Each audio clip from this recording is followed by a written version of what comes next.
wondering why on earth we're using words like magic in the same sentence as words like healing and change work, and wondering how on earth they could have any connection to each other. If so, this episode is very much for you. In fact, if you even have a curiosity about magic in the world of change work, you are going to love this show. It's with a past guest and great friend of mine, Ryan Simbai Jenkins, who is a coach and hypnotherapist with a very unusual background, which he explains in the show.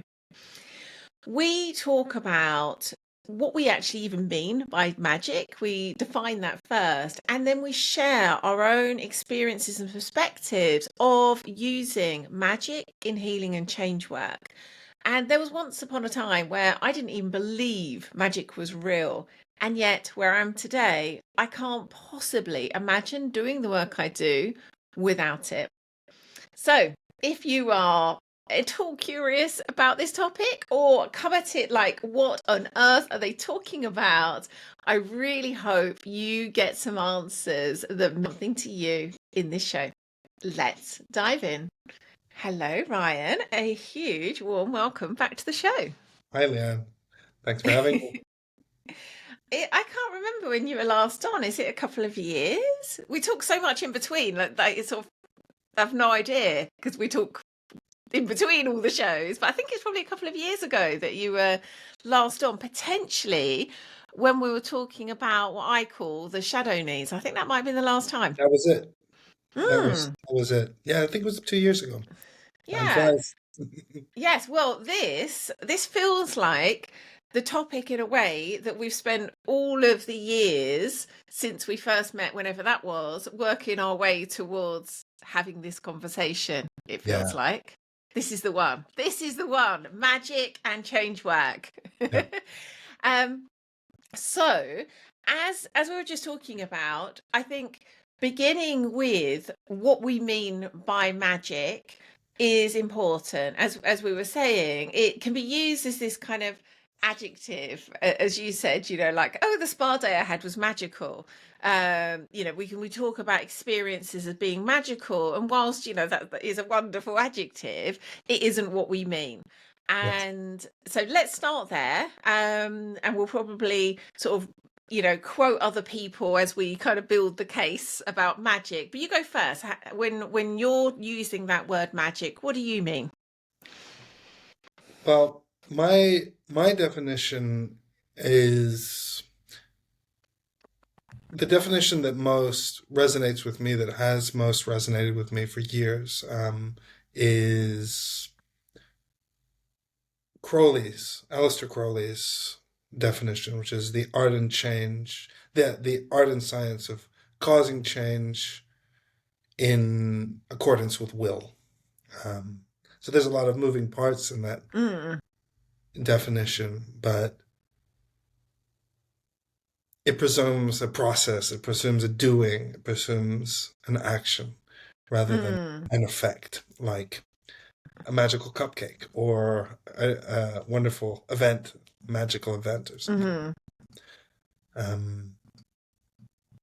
So I guess really breaking it down, what is will and what is change, I think is the kind of meat of that. And that's where, there's space for individuals to take that on, try that on, and then decide for themselves what that really means. Crowley had his idea very, very clear about what will was, as far as personal will, and then kind of greater will, kind of like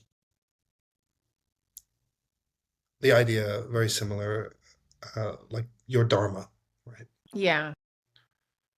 And so for me, magic is creating change, creating effects in life, and in yourself, more importantly, in accordance with your dharma, with what you're here to do. Yeah. If I may add in, yeah, we were just talking about Daniel Ingram's. I mean, this is taken from a much longer article. So just to say what I'm about to quote, really is taken out of context. However, I think there's a part of it that's really important because that that quote or that definition of Crowley's, it kind of does beg that question of like when we're talking about creating those changes, those effects, um, how do we differentiate, causing change to occur?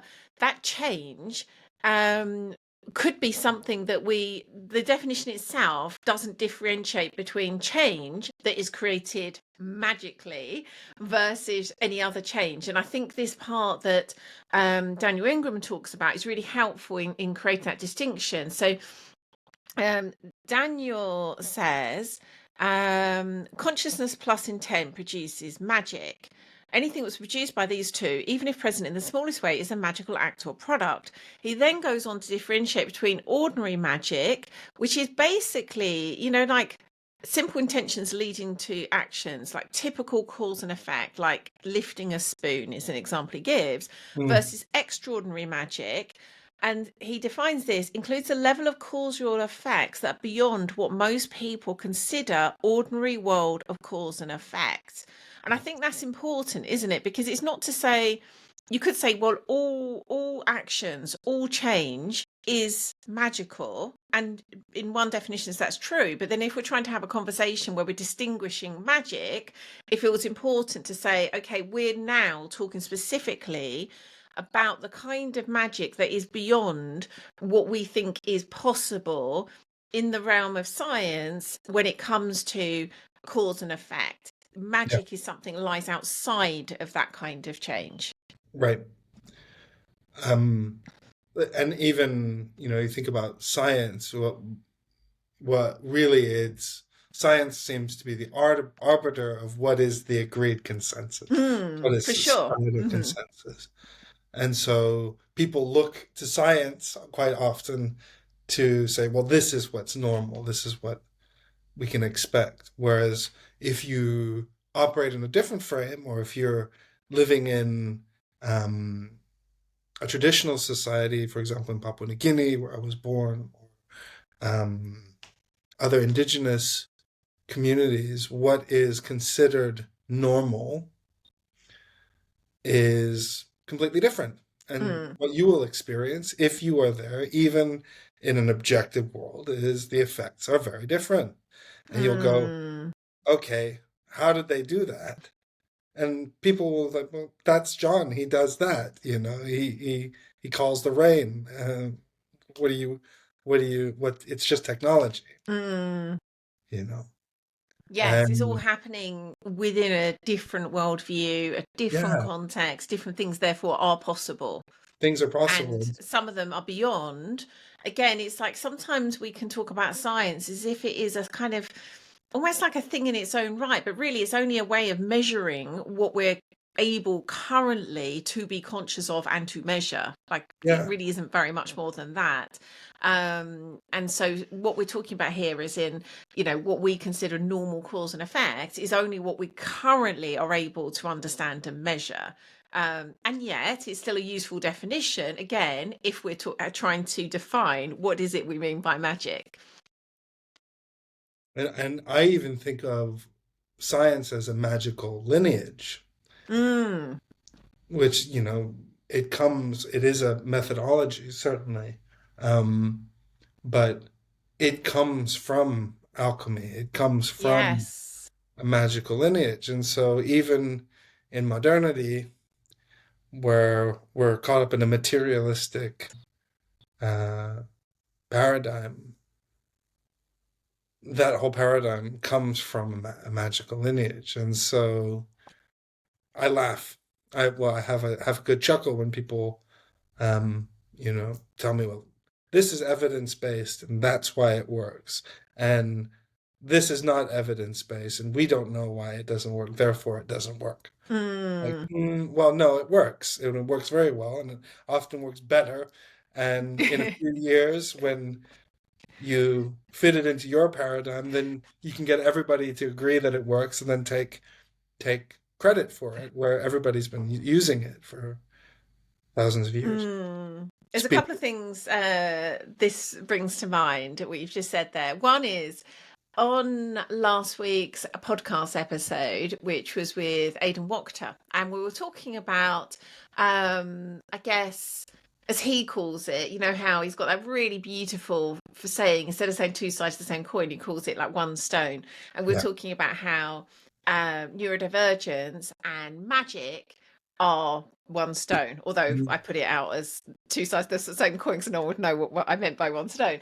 But that went out last week, and on YouTube someone had commented and said something like, oh my goodness, you got to wonder what the world's coming to when the most rational people are talking about magic as if it's actually real, as opposed to this sort of psychonaut chaos magic, like let's pretend it's real to get sort of things done. And there was like, it was seen what Aidan and I were talking about, as in like, yeah, magic is real. They were seeing that as like what the world's coming to when these people are talking about it as if it's real. And so firstly, that's what that called to mind. But also coming back to our wider topic of change work and magic, just as you were saying how science itself has magical roots, so too does change work. You know, as you were just referencing, your childhood was like seeped in that knowing, where if healing was to be done, it wouldn't make sense to do that and somehow extract it out of magic. It was all part and parcel of it. Yeah. And whereas in our modern world, we've taken that role of the shaman, the medicine man, the medicine woman, and kind of like we still see the need, like people need to change, people need to be healed, and yet we've tried to kind of like, oh, we can do that, and like somehow like pull it up out of its original magical roots. Yeah. And so it's interesting, isn't it, that these things have their roots in magic, and now it's magic that's seen as the strange thing. Like, why would that have its place here? And yet that's where these things began. So let's now talk about I guess for me, this journey has been a really interesting one, where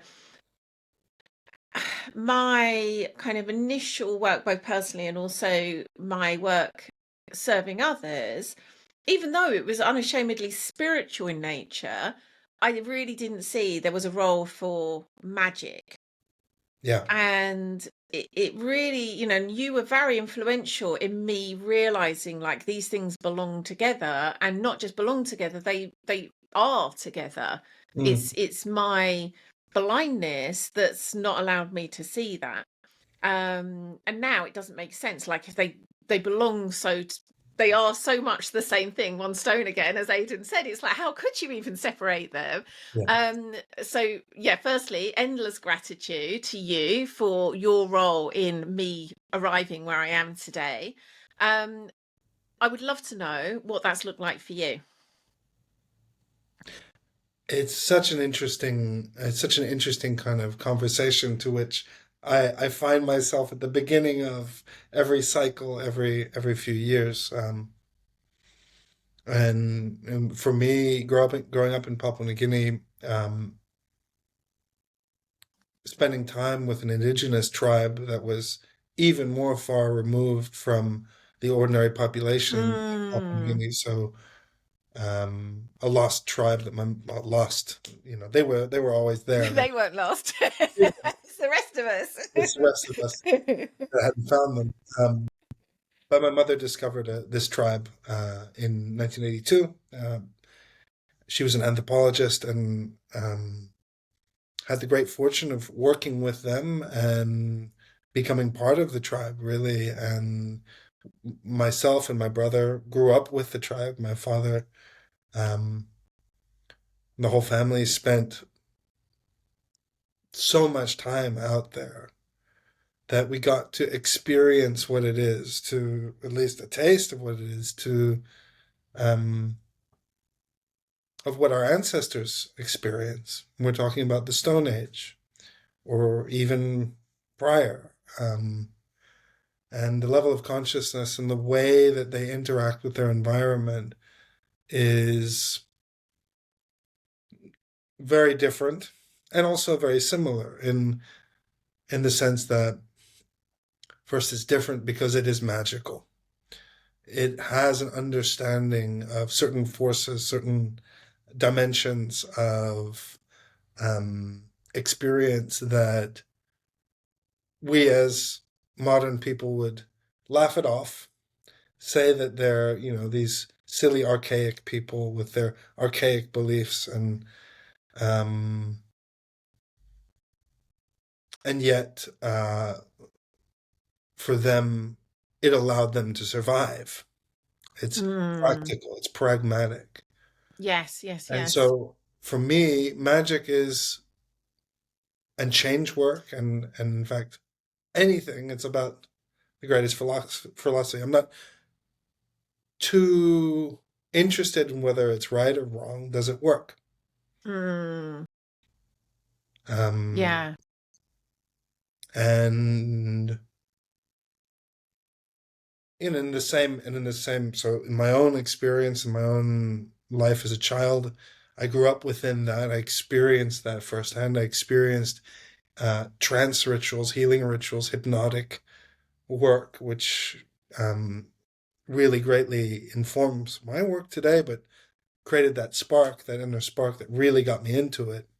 And I saw incredible things like um, conditions healing spontaneously, um, people able to walk and run and jump and down, up and down, and dance on hot stones and not be, I don't mean just hot, I mean red hot stones, and not be burnt, and all these incredible effects, which for science, still, even to this day, with our understanding of placebo, with our understanding of mind-body medicine, still doesn't fully understand. And to me, that is magical.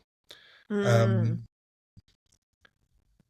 and then my mother was a scientist, so she had a very particular view where she would interact and step into those beliefs as a anthropologist, but would also have a um, dissociated kind of scientific eye Mm. for stuff. And um, then I grew up and then went on to, left Papua New Guinea and went through education and studied music, um, and found my way into magic again through music, and then change work through first helping myself with hypnosis, heal from an injury that science couldn't help. Um, after many, many, many, many months of treatment, didn't do a damn thing. Particular injury in my finger, and then I learned self hypnosis, and within 2 weeks I was playing my guitar again. I was like, okay, so there's something here, Mm. and that change happened in conformity with will, because my will is to make music. And so to me, and to create, and there's something deeper in it, something that's about my path as a creator, as a musician, as well as a change worker. And um, that to me was a magical effect. Mm.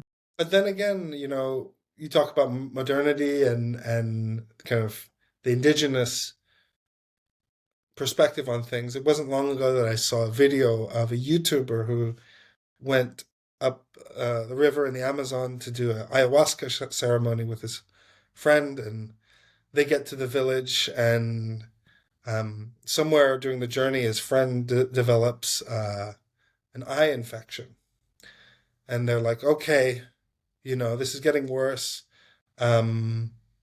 We'll talk to the shaman, and he'll know the cure for this. I think, the cure is, they rattled off a very strange cure, and that's probably what he's going to recommend. And so they get to the shaman, who is literally naked in the middle, chopping down a tree, and he kind of looks and, hey guys, and they say, hey, my friend has this eye infection, and what would you recommend? And he kind of takes a look at him and goes, your friend needs to take antibiotics. you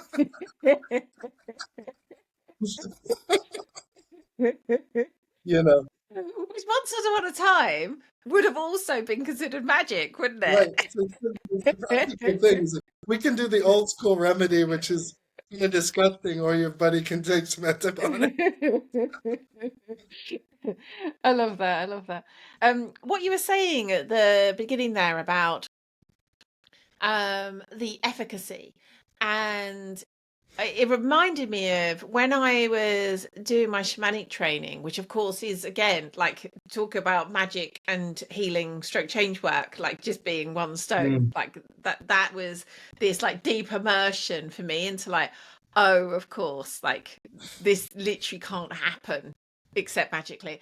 But I remember during that period, um being told, but also just seeing the evidence with my own eyes, that it's like, oh, yes, of course, this is the reason, like, if not the reason, so like so interwoven with the reason our species has survived as it has for as long as it has. Like when we study the cultures that have been the case for humans for 90% of our history, we've used magic in this way in order to facilitate the survival of our people.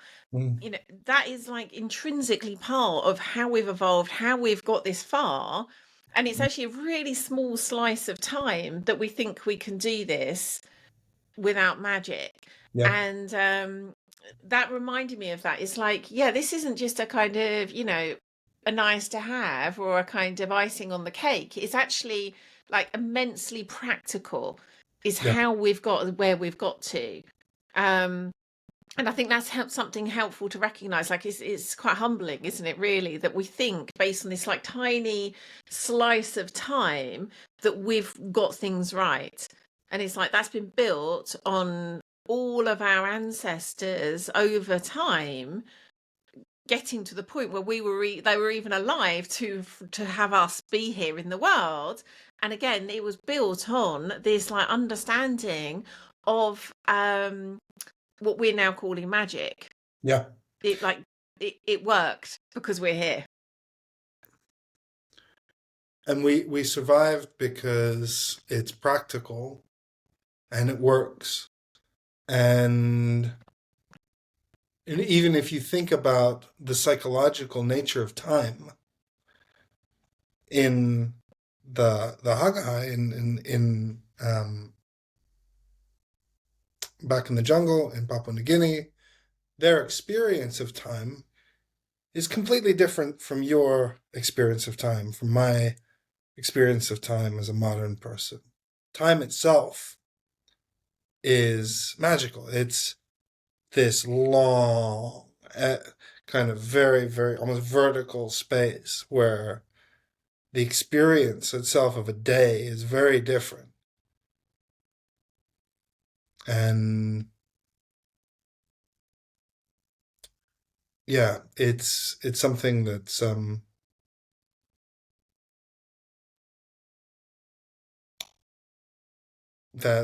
growing. Now in the West, this awareness of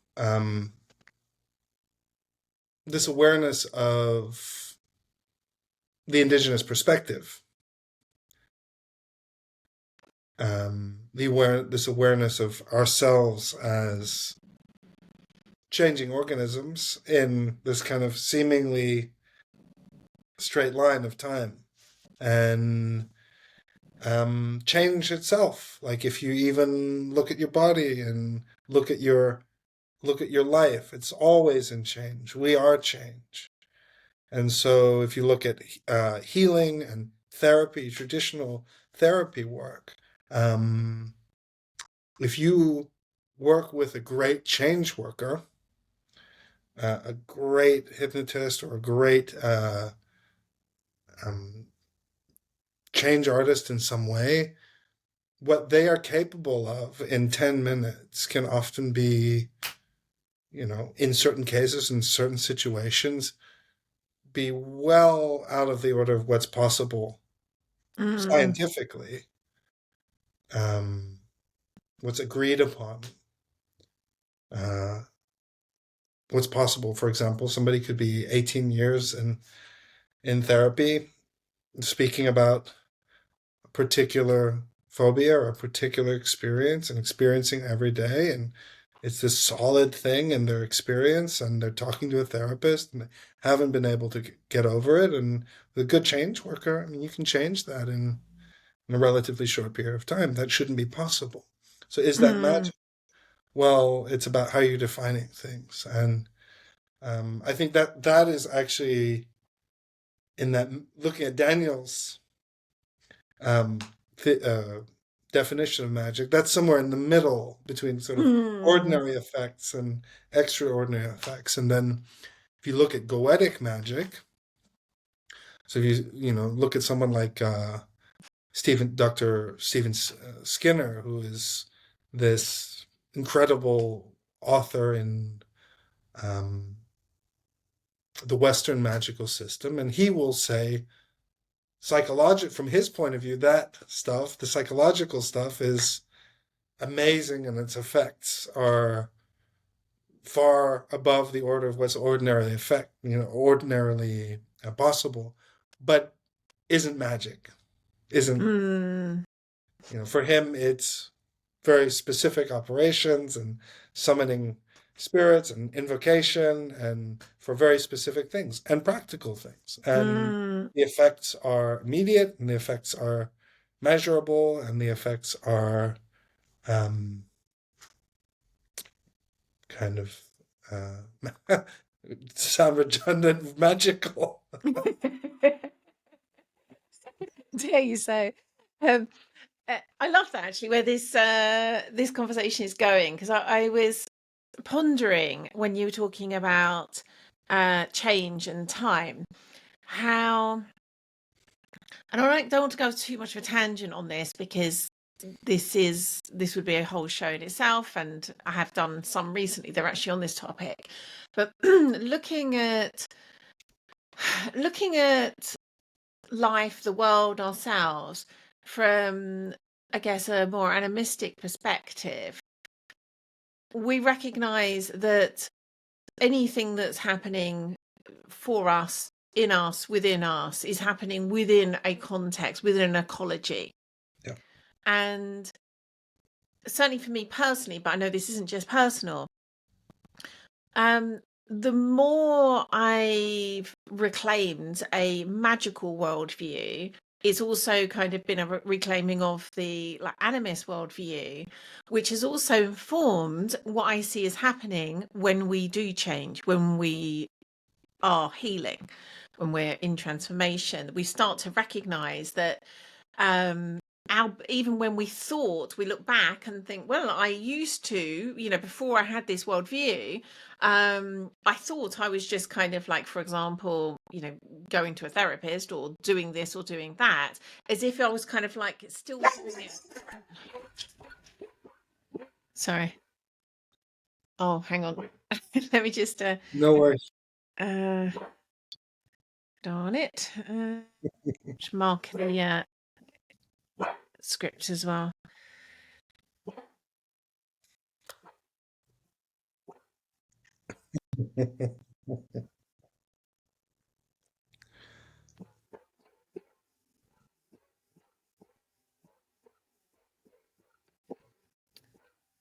It's the children coming home. It's Yeah, go like ahead.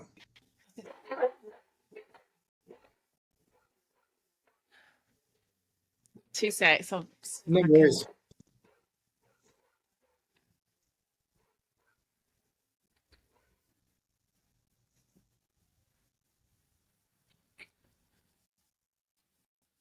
Apologies. Right, I'll No worries. attempt to pick up where I was and hope the team can stitch it together.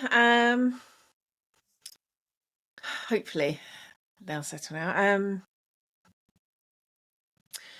So even when I look back to times in the past where either this is talking about my own personal journey of change and healing, or if I was working with a client, it's easy to think that that kind of happened somehow in this like bubble where it only involved me or it only involved the client. Right. And as I'm more consciously working with all the different beings that I am in relationship to now, much more consciously, I look back and I'm like, oh, that was happening back then. I just didn't see it. And some of those beings we can look at and kind of identify. Others, perhaps we can't, or we can't yet, or we're only conscious of a kind of like an aspect of them, whether it be the beings on the land. We were talking before we started recording about the animals, the companion animals we share our homes with, Yeah. whether it be the silver birch in the garden, whether it be the buzzard, whether it be deities and angels. I think the more we start to open our eyes to what's actually happening all of the time, Yeah. we realize that all of these things are playing a role in our change, in our healing. Yeah. And the more we become conscious of that, and the more we are in conscious relationship to those beings, to those spirits, Yeah. the more, and again, this is obviously going back to what you were saying about Stephen Skinner. It's Stephen Skinner, isn't it? Yeah. Yeah. The more we are able, it seems to me, to be more effective in working with, using those relationships, not in a transactional way, but like having them be conducive to our change, to our healing. Yeah. Which, of course, again, going back to shamanism, is so clearly, like, is so consciously part of the work. As in, if I'm doing a shamanic healing, there is nothing happening unless the spirits show up and do the healing. It's like literally there is no healing without there being a very conscious Right. asking the spirits to come do the work. Right. But it seems to me that's really what's happening all of the time, at varying degrees of consciousness. Yeah, it's funny. My brother comes to mind, my older brother, who is a ecologist and marine biologist and working in the field of uh, water systems and then human systems. And from his point of view, there's no way we can, and this is of course the scientific view, but it's a wider mythological view as well. We can't be,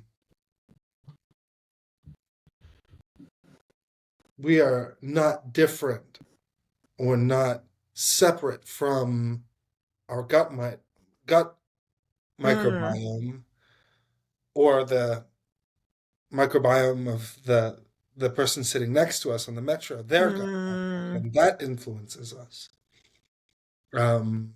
But then our water systems and our inner systems, and then the air and all of the elements. And so this idea that we are this kind of particle consciousness kind of bopping around for a few years and then kind of disappearing, and that we are in control of everything, and that we're this driving system and we're going to make things happen, and that falls away when you've had certain experiences, and some of those are kind of traditionally spiritual and on the spiritual path where we talked with Daniel Ingram talking about awakening and that particular path of realizing that you're not a stable self, that this self is selfing. It's a process. It's a verb. It's not a noun. And so in the magical view, you look out, or you look as the world, and you see the stream, you see all this movement and life and the particles dancing, and things are change is just the natural course of things, and things are born and things die and things come into being and things disappear. And the magician, from my point of view, is able to use the natural course of things to create change, to see certain patterns, see certain energetics, to read the winds, as it were, or the seas, and say, look, this is the way we go if we're going to get there, and we're not going to struggle. And so Yeah. whether it's you beginning a journey on a boat and trying to get somewhere in time, or you beginning a new job and saying, wow, look, there's no way I'm going to rise up to the C-suite from here, it's impossible.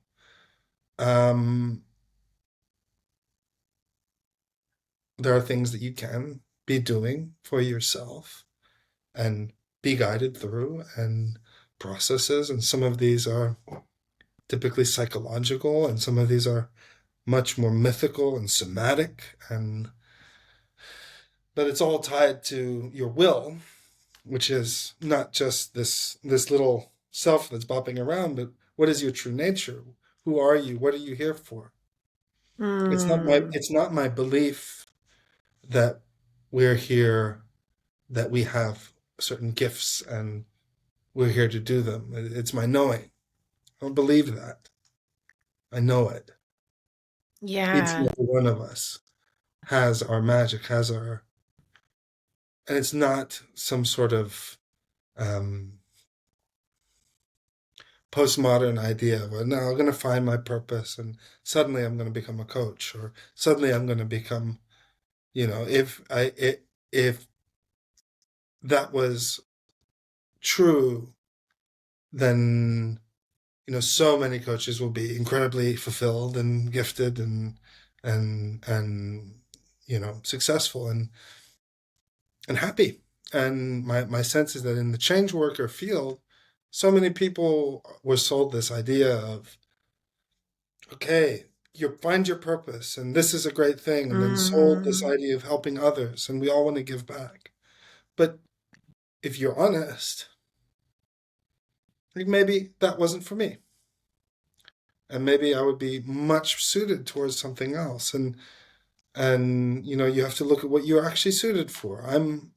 My nature is very much suited working one-on-one with people. I'm kind of an introvert by nature, and I like spending time going deep with people and helping them change and experience things differently. And that's been that way since I was very, very young. I love music, and that's how I can do my extrovert stuff and creating, and so that's my will. And then any effect, anything that I do to support that is magic, from my point of view. But Crowley also said that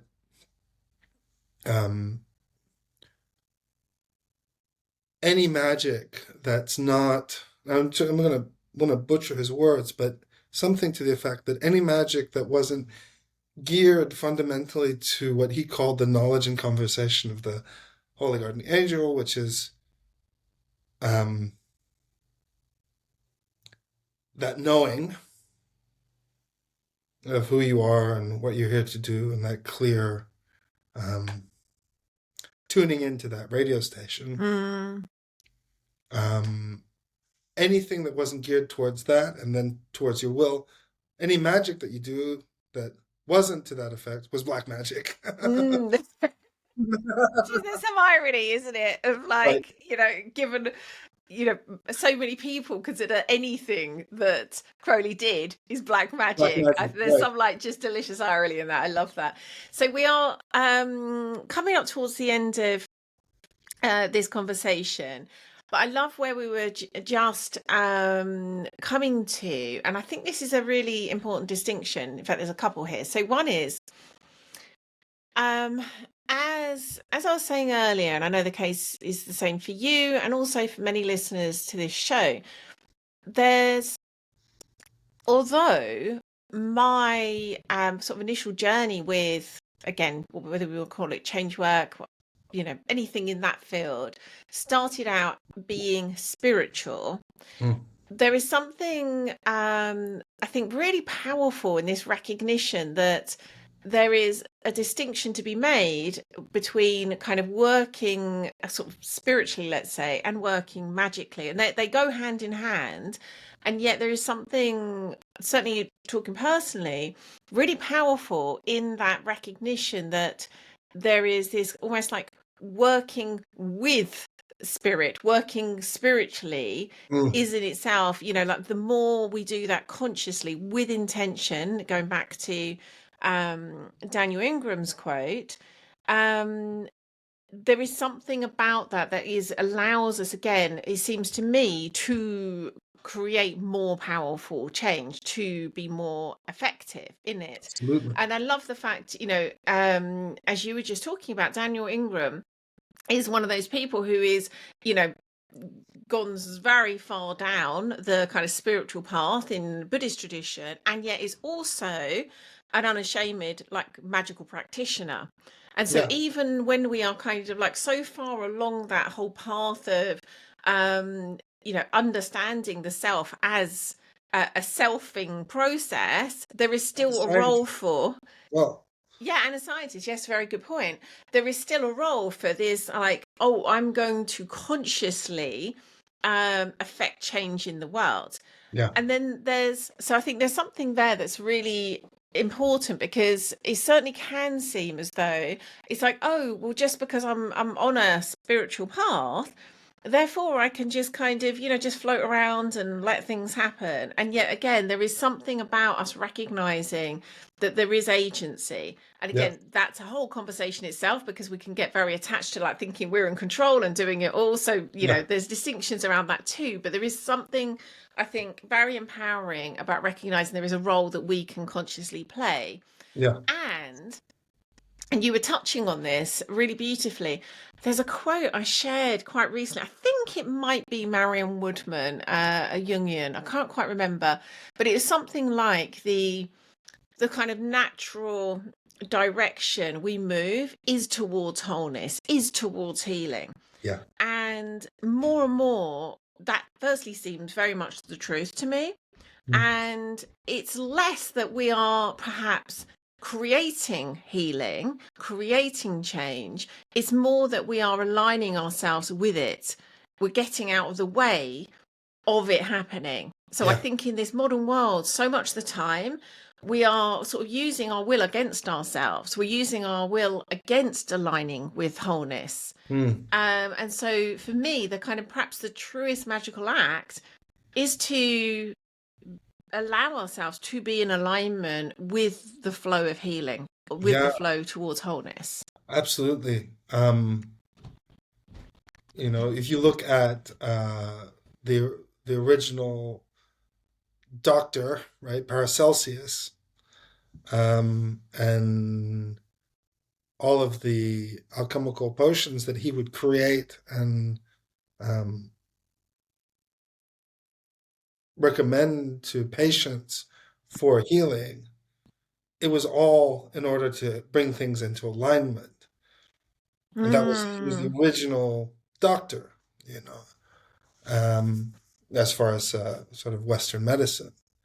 And, some of the things, if you read Paracelsus, you go, this is insane. Like, why would the potions and things.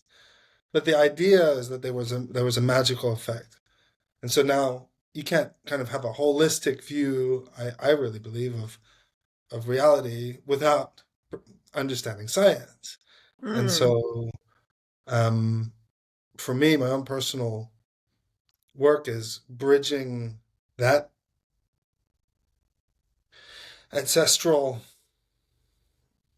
indigenous magical understanding with a deep understanding of science as well, and really getting that stuff and really understanding that stuff as well as a lineage, as a tradition, of consciously going into it and saying, I'm going to study with the best people that I know, and I'm really going to do the work, and I'm going to question it, but I'll also be completely open to working with a person on the basis of completely evidence-based model if that's what's appropriate, because that's what's pragmatic. Mm.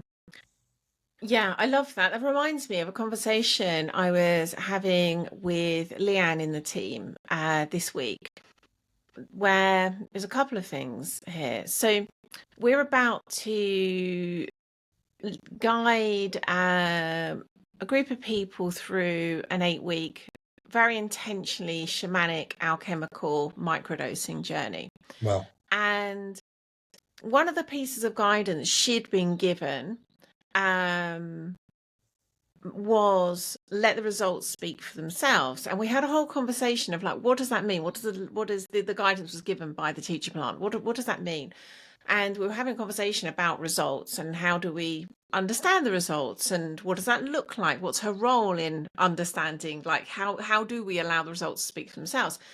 And so there's that, and recognizing there is a place for that. It's not about just saying, okay, there is no role for tracking things and being rational about things and being logical. Like, it has its place too. And one of the things that I said to her, which probably again is a whole show in itself, is for those of us that are naturally and some of it's wounding too, but naturally, quite logically minded, quite rational, as I am, and I know you are, it isn't about making that wrong and getting rid of that. But a big part of my own journey has been to sometimes put that to one side to allow myself to have the experience, whatever the experience is. I have the experience fully, and then only then bring back in that part of me that can kind of analyze what happened there, why did it happen, how is this useful, where can I now take this, having now been able to analyze the experience. But if I were to bring that in too soon, I wouldn't be able to even have the experience. Absolutely. We know that. And my mother used to speak about when she studied shamanic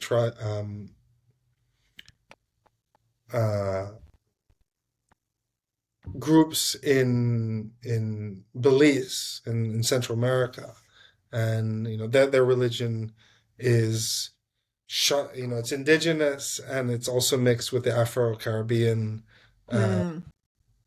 voodoo style work, and they would experience things which shouldn't be possible. People spontaneously speaking fluent English when they didn't, speak, being possessed by their aunt that now lives in Florida, or lived in Florida.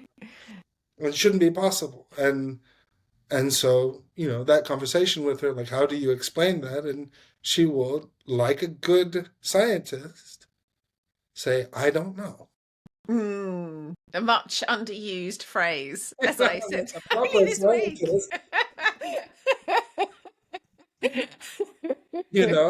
I can make hypotheses. We can test,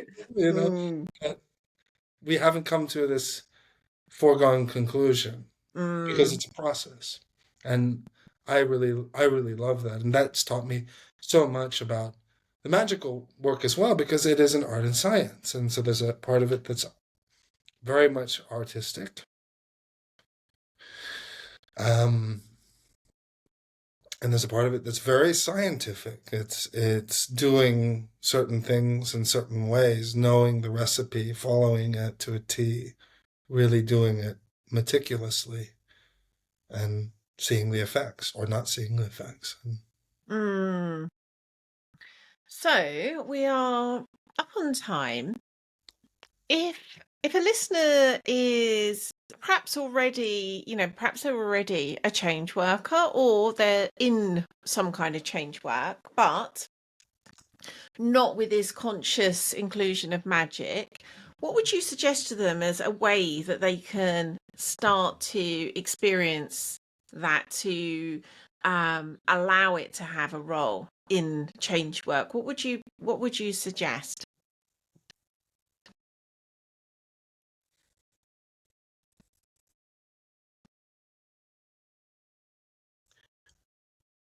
I would first acknowledge the power of ritual. Acknowledge the power of their own rituals before engaging with someone, um, after engaging with someone, really checking in with how they felt, the effects of certain things, such as mental preparation, for example, doing self-hypnosis and preparing for a session with someone, the energy that they brought to it, the effect of it as contrasted with their normal, ordinary session, and also their own mental state afterwards. Really understand that there's a before and an after and a during, and there's a cause and effect of doing certain things.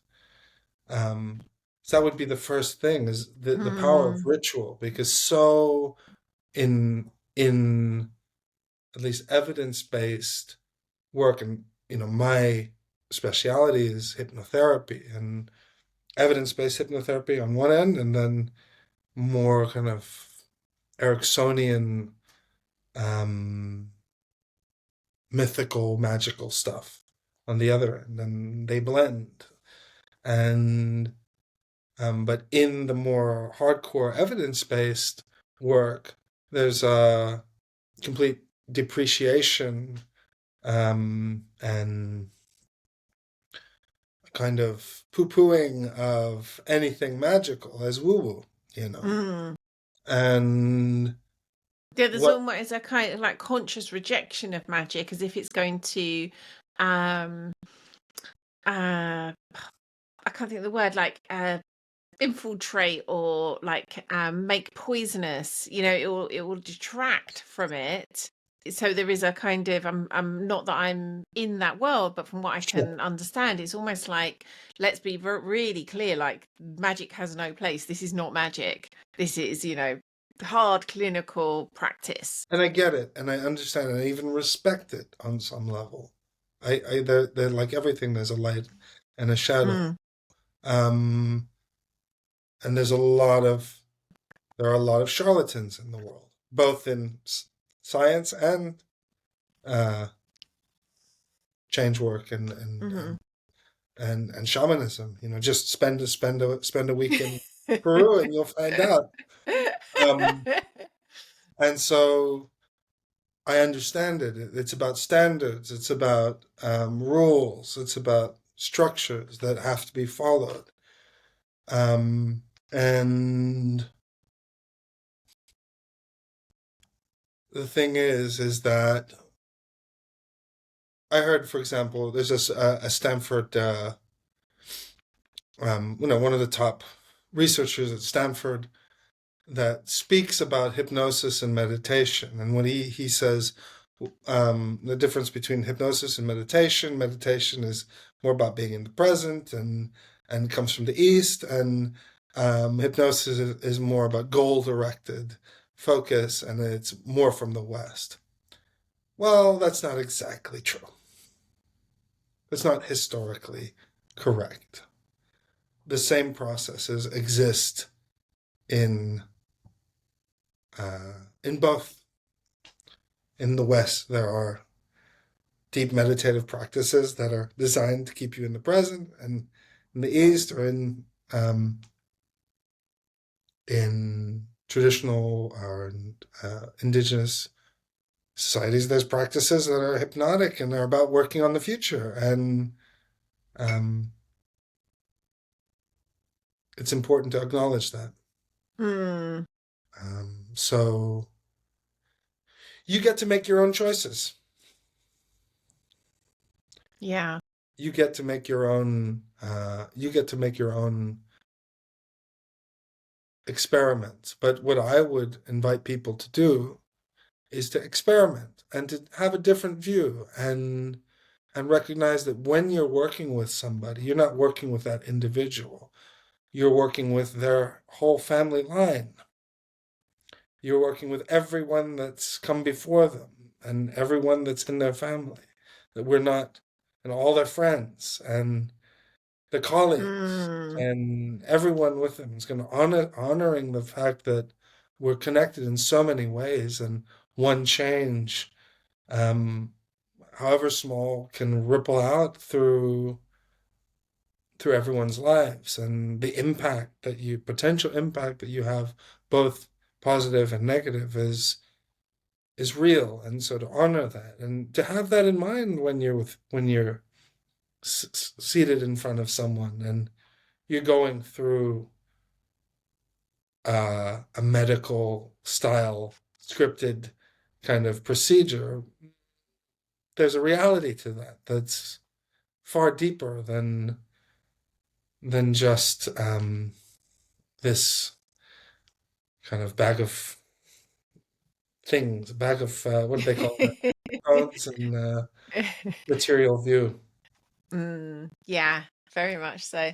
I'm going to add one more option in terms of answering that question. If someone wants to start to explore magic in healing and change work, and it is the one that I probably give most, actually, and certainly I have over the years, and just simply to go create a relationship with a tree. Yeah. And I've now seen hundreds of people who have done that very seemingly simple act, and what's without kind of I don't want to, like, name exactly what's going to happen, because that would ruin the very real magic that will unfold. But I haven't yet spoken to someone who has, honestly done that invitation, honestly created a relationship with a tree, Yeah. and not experience things that take them into the path of Yeah. magic and experiencing the very real, not just the reality of magic, but how intrinsically it is linked to everything we've been talking about here about change and healing. Absolutely. Absolutely. Nature. I'm getting, turn off the screens, get outside. And it has to be said, a practice of meditation, a personal practice, um, is a foundation. Whether you're Mm. a clinician or whether you're someone, that's my own personal view, and we all can have different ways we do it and ways we kind of engage in that space. But for the most part, I think not only is it helpful, but especially if you want to go down a magical path, it's necessary. Um, Mm. So, and my dear, we are out of time, but before we yeah, go, where can listeners find out more about you and your wonderful work? so people can find me at my main site, which is hypnotherapyinbarcelona.com. I'm based in Spain. Hypnotherapyinbarcelona.com, and also connect with me on Facebook if you like. I'm generally connecting with folks and sharing ideas of various sorts, and Instagram, Ryan underscore hypno coach, which is I'm not on there as much as I'd like to be, but send me a message and happy to connect. Wonderful. Thank you so much. This has been a really rich conversation. We've ended up going in places that I wasn't anticipating at all, but it has been, very long overdue and wonderful conversation. Thank you. Yeah, I really enjoyed it too. I very much hope you enjoyed watching that. And if you did and you're not already subscribed, then do hit that bell thingy and subscribe to automatically get each fresh new episode as it's released each week.